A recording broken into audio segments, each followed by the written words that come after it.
Hudutlarımızda Moğol devriye birliklerini görmüşler. O soysuzlar 10 yıldır satın aldıkları sultanın köpekleriyle işlerini görürlerdi. Şimdi buralarda ne işler ola beyim?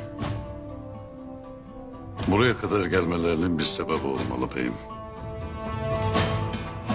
Köse cenginden sonra devleti ele geçirdiler. Anadolu'nun her tarafına illet gibi yayılıp ahaliye kan kusturdular. Biz bu toprakları kılıç hakkıyla aldık. Alın teriyle de mamur ettik. Söğüt, Anadolu'nun kalbidir, yüreğidir. Yüreğimiz hürriyet ve adalet için attıkça umut kesilmez Artuk Bey. Onlar da bunu iyi bildiklerinden yüreğimizi söküp buraları yangın yerine çevirmek isterler. Ateş olup gelsinler beyim. Biz de eriyip tükenmez çelik gibi semsem çıkarız karşılarına evelallah. Evelallah. Evelallah. Gereken tedbirleri alın. Belli ki obaya gelmeden dönmeyecekler. Emrin olur beyim. Emrin olur. Emrin olur beyim.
Osman!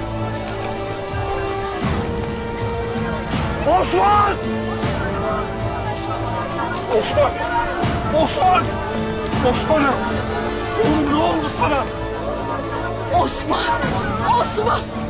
Osman!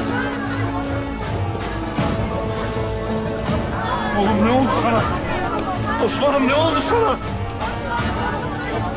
Osman! Oğlum ne oldu sana?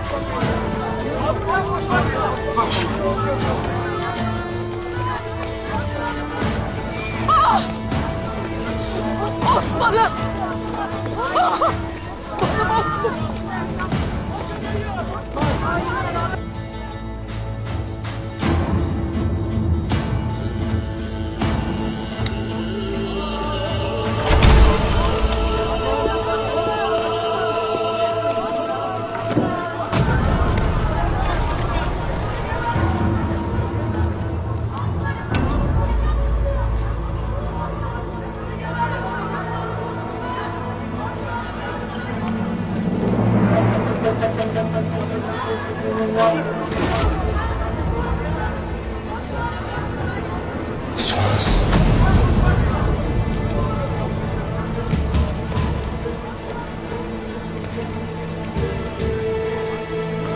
Osman!